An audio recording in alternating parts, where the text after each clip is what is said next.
pessoa! Que bom ver você por aqui em mais um vídeo produzido pelo Emocionate.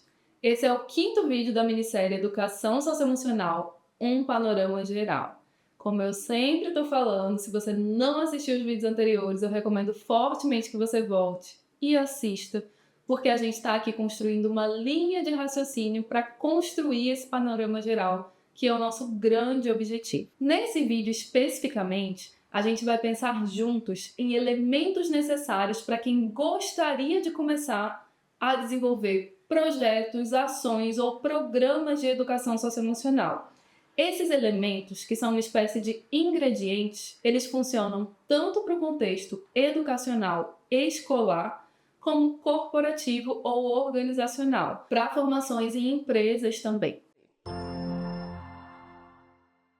O primeiro ponto de onde começar é: veja os vídeos anteriores. É importante que você organize na sua cabeça o que é o campo e o que ele propõe fazer na prática. Claro que você pode inovar, você pode criar algo novo, completamente diferente, mas é desejável que você parta do que a gente já tem e de uma noção do que significa essa área, esse campo de conhecimento. Eu considero que ter esse panorama geral da área e do campo de socioemocional inspira a gente de alguma forma. Seja para tomar um caminho totalmente oposto, para rejeitar tudo que já foi feito até o momento e criar algo completamente novo, seja para a gente partir do que a gente acha que é mais acessível. Ok, não vou considerar tudo, mas esse ponto dá para eu construir algo a partir disso. Seja para a gente fazer pequenos ajustes. Gostei disso que eu vi, mas quero aqui ajustar esse ponto, esse aspecto que não se aplica e pensar no seu contexto e etc. Então é interessante que a gente conheça esse panorama geral para que a gente possa partir dele e fazer ou algo novo, ou ajustado, etc. Um outro parêntese importante de se criar um panorama geral dentro da nossa cabeça, antes de começar a desenhar ou a pensar em um projeto ou programa, é que você também sai do lugar da teoria X e Y que a empresa A ou B usa e começa a entender que para além dessa empresa, para além dessa teoria, para além desse modelo, desse formato, existe um universo muito mais amplo para ser explorado. Às vezes a gente acha que socioemocional é um pontinho porque a gente só conhece aquela perspectiva e conhecendo um panorama da área a gente vai ter acesso a vários estudos, várias frameworks, várias teorias, várias formas de olhar para aquilo que podem abrir a nossa cabeça para mais possibilidades e para outras compreensões. Para um segundo ponto, a gente vai considerar aqui 5 tópicos que podem nortear as suas ideias para um projeto em educação socioemocional. Esses tópicos, eles podem ser também chamados de elementos ou de ingredientes. Por quê? Porque eles podem ser combinados de diferentes maneiras e adaptados de acordo com a sua realidade, com a sua necessidade, com a sua visão de mundo, bagagem e etc. Um ponto importante sobre esses ingredientes é que eles existem em diferentes perspectivas do campo da educação socioemocional. Na minha opinião, eles são sim fortemente influenciados pela forma como a Castle organizou a área lá na década de 90, que a gente já falou sobre isso, mas é importante você saber que não é só a Castle que utiliza esses ingredientes para pensar a educação socioemocional. O professor Rafael Bisqueira, que está lá na Espanha, usa esses ingredientes. O Juan Casasus, que é um sociólogo chileno, usa esses ingredientes também. Então, são simplesmente elementos que estão ali compondo essa sua bagagem. E você pode dar o tom que você achar mais adequado, dependendo do que você tem para acrescentar ali.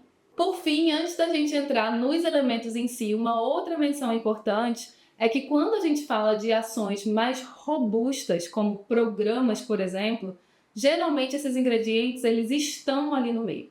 Mas se você quer pensar em projetos ou ações que podem ser menores, menos robustos ou menos complexos, você vai ver que você também vai precisar desses ingredientes em algum nível.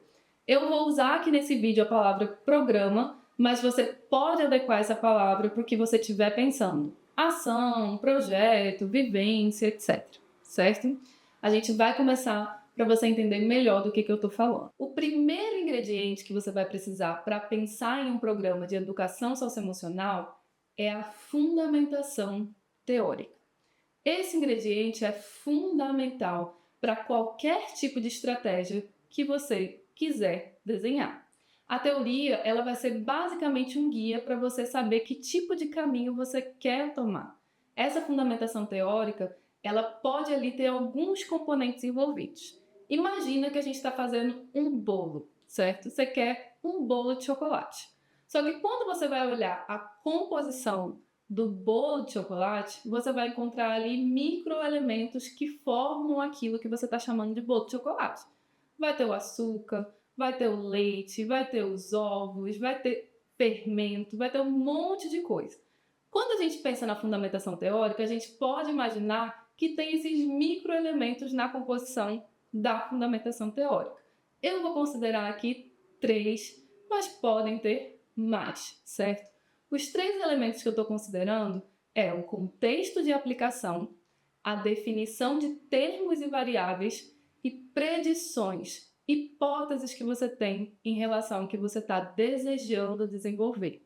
Eu não vou aprofundar cada um desses tópicos porque o vídeo vai ficar muito extenso, mas eu vou pensar aqui com você algumas perguntas que podem fazer parte, podem compor esses elementos da fundamentação para você se inspirar quando você estiver colocando isso na prática, certo? A primeira pergunta, em primeiro lugar, é o contexto de aplicação. Que tipo de perguntas você pode fazer para deixar esse ingrediente um pouco mais trabalhado? Qual é o lugar, por exemplo, que você quer realizar um trabalho com educação socioemocional? É uma empresa? É uma ONG? É uma escola? Que tipo de lugar você está pensando? Quais são os grupos envolvidos no projeto que você está criando? É criança, é adolescente, é jovem, jovem adulto, adulto, são idosos? Que tipo de grupo está envolvido nisso? Qual é a idade desse pessoal? Qual é o lugar que você vai ter em relação a espaço de desenvolvimento? É lugar aberto? É lugar fechado? Tem possibilidades de transitar em diferentes espaços? Então você vai pensar em tudo relacionado ao contexto. O segundo microelemento da fundamentação teórica é a definição de termos e de variáveis, que entra no tópico do vídeo passado que a gente gravou. O que é que você está chamando de educação socioemocional? Volta lá no vídeo da indeterminação para você ver o quanto que isso é importante, o quanto você precisa ter esse ponto de partida. Quais são as competências, habilidades, atitudes, valores, não sei como você chama, não sei qual é a fundamentação que você está seguindo, mas o que você gostaria de desenvolver? O que essa abordagem que você está seguindo e que você escolheu te diz sobre o processo de aprendizado do que você está se propondo fazer e sobre o grupo que você gostaria de focar, pensando em fatores como cultura, faixa etária, necessidade, fatores socioeconômicos, forma de aprender e etc. Qual é a melhor forma de você implementar isso que você está pensando e o que você viu nessa teoria? A teoria aqui, ela pode te dar excelentes pistas de como responder essas perguntas. E o último elemento da nossa fundamentação teórica são as predições, as hipóteses que eu vou criar em relação àquilo que eu quero desenvolver. Essa parte nada mais é do que você pensar: o que você espera com isso? Como é que a teoria pode me ajudar a criar expectativas realistas em relação ao que eu desejo desenvolver? Por exemplo, se eu estou pensando no desenvolvimento infantil, se eu estou pensando num projeto ou em programas para crianças muito pequenas, sei lá, de 5 anos de idade, não faz sentido nenhum esperar que ela consiga regular as emoções dela de uma forma super abstrata, né? Porque ela ainda não tem capacidade cerebral para isso. Então a teoria ela me ajuda a criar expectativas realistas. No contexto de adultos, a gente descobre, por exemplo, que na teoria é desejável construir um terreno comum de reconhecimento e consciência emocional, né? Eu entender o que são as emoções, eu entender que elas podem ter um nome melhor do que eu estou dando e coisas do tipo, antes de adentrar em temas mais complexos. Então, é prestar atenção o que essa teoria fala sobre o que eu estou fazendo e como é que essa teoria pode me ajudar a criar expectativas que sejam mais realistas com a realidade que eu estou ali mirando alcançar. Dar atenção a esse ingrediente vai ajudar demais a conectar uma linha de raciocínio por trás da ação que você está criando.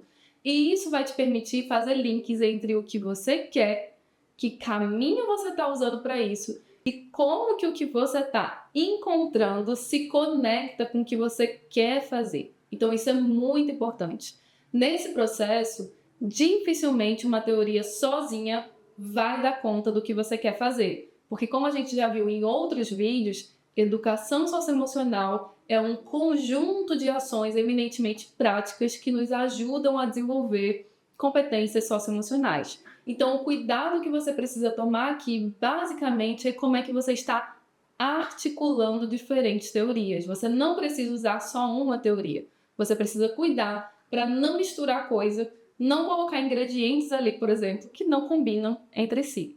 Então, você pode usar tipos de teorias diferentes, como, por exemplo, teoria do desenvolvimento para pensar a faixa etária, teorias sistêmicas para pensar no contexto, teorias de aprendizagem para pensar o processo de troca, de como você quer construir esse aprendizado junto com esse grupo.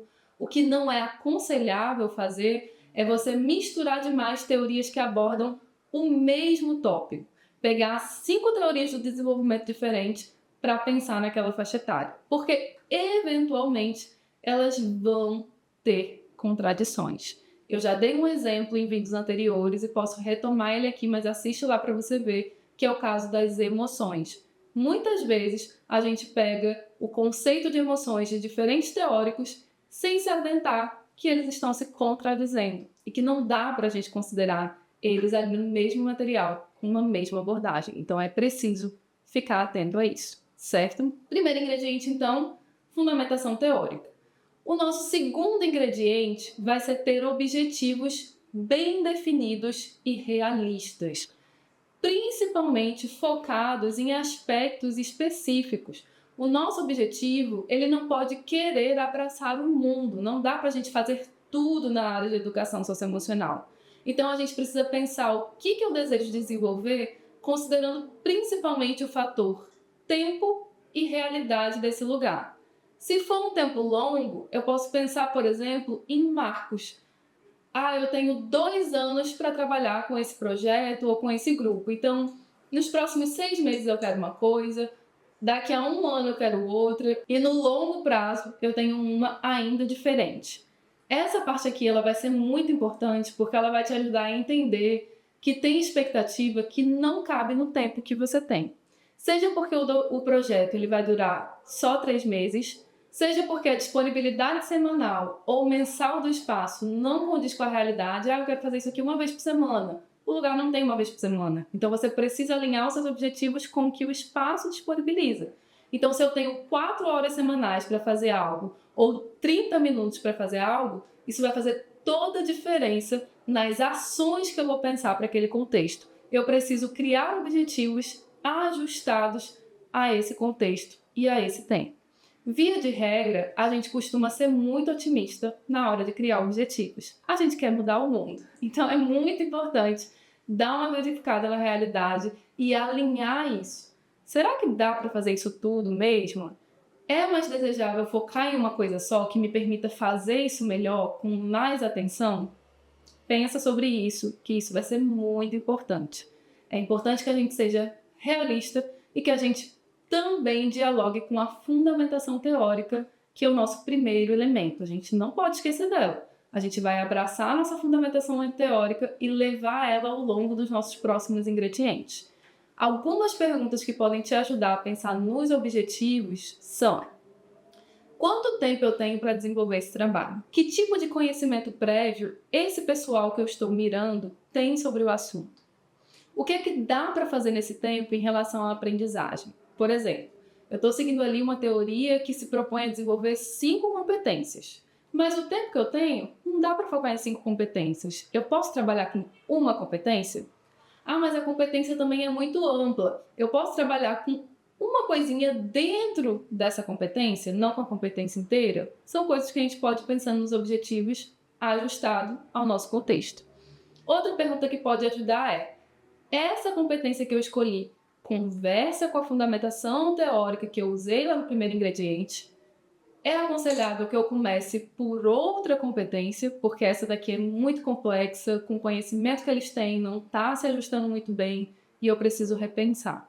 Então, essas são algumas perguntas que podem te ajudar a explorar melhor esse ingrediente, que são os objetivos. O nosso terceiro ingrediente são ações coordenadas. Então, para desenhar a sua ação, o seu programa de educação socioemocional, você vai precisar pensar em como é que você vai implementar essas ações de uma forma coordenada, ou seja, integrada com diferentes camadas que compõem o contexto que você deseja implementar. Desde a mais óbvia, por exemplo, se a gente for pensar no contexto escolar, a camada mais óbvia desse contexto é a escola, né? Considera ali a sala de aula, o fórum da sala de aula, o pátio, a relação com os funcionários, entre turmas, nos corredores e etc. Mas, quando a gente pensa num programa ou numa ação, é interessante que a gente também integre outras camadas além da escola, por exemplo. A gente envolva famílias, a gente envolva parceiros da comunidade, do bairro, do entorno da escola, para ajudar no fortalecimento do que está sendo abordado ali naquele contexto. Mesmo sabendo que na prática a teoria é outra, porque a gente sabe que quando a gente coloca uma ação para ser desenvolvida numa escola, por exemplo, é muito difícil fazer com que ela se capilarize para outros espaços, né? No sentido de que integrar essas camadas é bem complicado na prática, é desejável que exista pelo menos uma intenção de fazer isso. E não precisa ser uma coisa assim muito grande, de outro mundo, super pomposa. Tem um programa, por exemplo, que eles ofereciam oficinas sobre os principais componentes do programa e tópicos especiais para as famílias. Então, eles davam ali mensalmente oficinas para as famílias para poder falar sobre um componente específico do programa, mas pensando na realidade e nas relações familiares. Outros, por exemplo, criam uma espécie de newsletters mensais para informar para a família o que está acontecendo, como uma forma de conectar essas pessoas com o que os seus filhos, ou as crianças ou adolescentes que estão na escola estão tendo contato. Então, são possibilidades que aproximam. Ah, Daiane, mas isso não é ideal. Realmente não é. Mas, idealmente, a gente precisa pensar em algum tipo de conexão. Das mais simples, óbvio que se você conseguir fazer algo mais complexo, é legal que isso exista, certo? E um aspecto relevante das ações coordenadas é a importância que a gente tem, principalmente aqui agora falando em escola, mas não só a escola, de políticas educacionais que incentivem e fortaleçam o que está sendo feito. Então é legal que a gente pense isso num nível local, num nível do contexto em que eu estou inserido, mas é muito desejável que eu também vá atrás de quais políticas públicas estão aqui conversando e podem incentivar mais aquilo que eu estou fazendo. Isso fortalece as ações, certo? Ou leis, enfim, coisas desse tipo. Algumas perguntas que podem te ajudar a pensar nesse ingrediente são: as minhas ideias, elas incluem o contexto principal e outras camadas da sociedade ou só o contexto principal? Se for só o contexto principal, você pode pensar em ampliar um pouquinho as suas ideias. O quanto que outros espaços de formação do contexto principal estão sendo envolvidos nas minhas ideias e nas ações que eu estou planejando. No caso da escola, outros educadores, outros funcionários, familiares e etc. No caso de uma empresa, os gestores estão participando dessas formações, desses encontros, os tomadores de decisão estão integrados com o que está acontecendo, e assim a gente vai pensando em quem é que está sendo envolvido. E uma última pergunta: existem políticas municipais, estaduais ou federais que podem apoiar essas minhas ideias, fortalecer essas minhas ideias de alguma forma? Essa é uma pergunta que também pode te ajudar no contexto desse ingrediente específico, certo? E aí a gente parte para o nosso próximo ingrediente, que é a formação inicial e continuada, né? Essa formação inicial e continuada, ela existe em qualquer contexto. Mesmo que você seja uma equipe. Ah, Daiane, eu estou planejando uma ação, eu estou planejando um projeto, um programa, mas só tem eu na equipe. Você vai precisar se preocupar com a sua formação inicial e continuada também. Se for um grupo de pessoas, igualmente. Todos envolvidos dentro da ação, do projeto, do que está sendo proposto, precisa ter conhecimento teórico-científico e precisa ter acesso a estratégias pedagógicas que ajudem a alcançar ou a facilitar o momento que se pretende construir. Então, as recomendações principais dentro desse ambiente, dentro desse elemento, ingrediente específico, é que você inclua conhecimento sobre o desenvolvimento humano, ou seja, conhecimento sobre a faixa etária que você está se propondo desenvolver. Se você está fazendo, por exemplo, um trabalho com adolescente, como é que funciona o adolescente? Quais são os principais desafios? Que dados a gente tem que me ajudam a entender melhor essa fase que eles estão passando? Tudo isso vai ajudar e é desejável que eu tenha enquanto repertório teórico. É também desejável que você aborde inovações no campo da educação socioemocional e aplicações práticas. Então, se eu quero desenvolver um projeto de educação socioemocional com adolescentes, tem inovações? O que as pessoas estão fazendo? O que elas estão produzindo que pode me auxiliar a enriquecer isso daqui e que pode inspirar as pessoas que estão facilitando esses momentos? Também é desejável que eu crie espaços de aprendizado entre as pessoas que têm mais experiência e menos experiência. Seja observando, seja compartilhando boas práticas, seja encontrando maneira dessas pessoas aprenderem de alguma forma umas com as outras. Então, nesse elemento aqui, vale se perguntar se eu estou reservando tempo para planejar esse momento? Eu estudei, eu li, eu entendi aquilo que eu estou fazendo por trás de cada ação que eu estou propondo? Quais são as possibilidades reais de eu usar o meu tempo para poder ter uma formação inicial e continuada digna, que me proporcione o que eu preciso para estar facilitando esse momento? Quais formatos de formação inicial ou continuada são mais possíveis dentro desse contexto que eu estou pensando? Um ponto crítico desse tópico, que é muito importante ser considerado, é a pouca atenção que a gente dá a quem facilita esse tema nos espaços, principalmente os espaços escolares. Muitas vezes a gente não pensa no educador que está ali experienciando um burnout, que nem acredita na importância do tema porque ele tem outras preocupações muito maiores no contexto em que ele está, que nunca nem pensaram sobre esses aspectos na própria vida. Então, de repente, para eles falar sobre isso não está fazendo sentido, e se você não para conversar sobre isso com eles, continuará sem fazer sentido. E muitas vezes eles estão ali obrigados, né? Eles foram empurrados a uma responsabilidade que eles nem querem, ou às vezes eles até querem, mas eles não têm condições de assumir. Esse é um ponto crítico.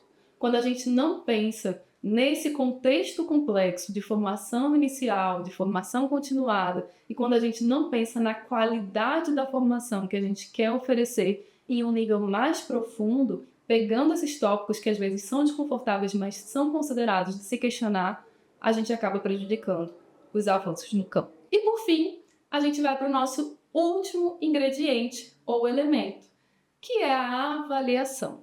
Avaliar nada mais é do que a forma que você vai utilizar para perceber o que mudou, o que está diferente desde que você começou a implementar ou a facilitar esses momentos. Será que mudou desde que começou? Será que não? Então aqui os seus objetivos e o seu caminho para desenvolver a ação ou projeto é o que vai te ajudar a escolher a melhor forma de avaliar. Os Estados Unidos têm uma tradição profunda de instrumentos validados, até porque eles usam essas oportunidades para produzir pesquisas e artigos dentro da área.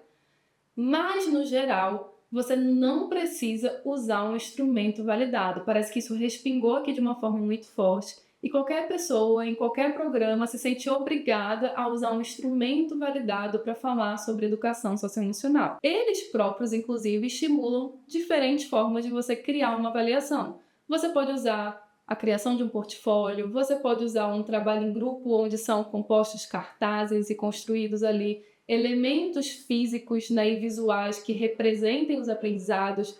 Você pode usar relatos de experiências, fotografias, roda de conversa, eventos de fechamento. Você pode usar uma série de opções para poder avaliar o que você está fazendo.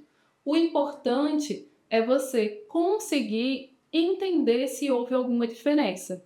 O tipo de avaliação que você vai usar vai depender muito do que você quer fazer, de qual é o seu objetivo. Nem sempre você tem o objetivo, por exemplo, de publicar um artigo acadêmico. E nesse sentido, não faz sentido você ficar procurando se encaixar em formas de avaliação mais fechadas e mais engessadas que uma pesquisa, por exemplo, precisa ter. É importante saber que existem muitos desafios e muitas críticas sobre como a gente avalia a área hoje.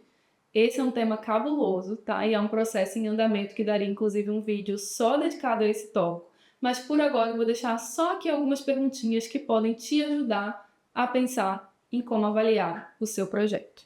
Primeira perguntinha: qual é o seu interesse em avaliar o que está acontecendo? Por que você quer avaliar? Qual é a sua motivação para fazer isso? O que você quer com isso? Qual é a viabilidade disso acontecer? É possível no contexto que você está pensando ou é uma coisa muito grande que ninguém vai participar, ninguém vai querer fazer ou vai ter tempo de se envolver? É possível envolver quem está participando para pensar essa avaliação? Ou até propor formas de avaliação? Se for, quem sabe? Dá para tornar esse processo mais simples de alguma forma, caso você esteja pensando em uma coisa muito complexa? Essas são algumas perguntas que podem te ajudar e nortear um pouco essa etapa do processo. Uma última dica que eu deixo para você que está pensando em construir um programa, uma ação, um projeto em educação socioemocional é: conheça outros projetos, conheça outras ações, para você se inspirar. Tem alguns trabalhos que são gratuitos e podem ser acessados por diferentes plataformas.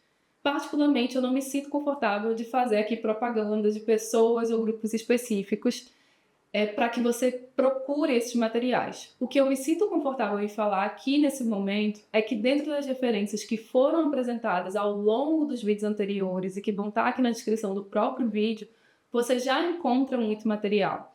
Tanto no site da Caça, vários programas e materiais que podem ser pesquisados por conta própria. Você pode verificar o que é que tem, se são gratuitos. Você pode entrar nos links lá dos frameworks que são pesquisados pelo EasyLab. Você pode ver sites que falem sobre educação socioemocional e ir atrás, né? Nesse site, por exemplo, do EasyLab, eles colocam uma fonte de tudo. Então, se você fuçar essas fontes, você vai descobrir muita coisa, muito material que tem aí disponível. O ponto negativo é que muita coisa não está em português. Em português, a gente ainda não tem uma produção muito grande e a coisa ainda é muito nichada por ambiente ou por lugar de pesquisa. Aqui no Brasil, a gente tem até universidades que disponibilizam formatos e projetos. Você pode experimentar, entrar em contato com as universidades, ver núcleos de pesquisa que trabalham com educação socioemocional, ver o quanto que você se identifica, dar uma pesquisada, se envolver, se engajar em grupos de estudos. Isso também pode te ajudar a ampliar o seu repertório, os seus contatos e a sua visão. É legal você se inspirar. E para se inspirar, é bacana que a gente tenha acesso a essas outras realidades, certo? Então, nesse vídeo, a gente conheceu 5 ingredientes necessários para pensar em criar um programa de educação socioemocional. Me conta aqui embaixo se você acrescentaria mais algum. Por que você faria isso? Que eu quero saber.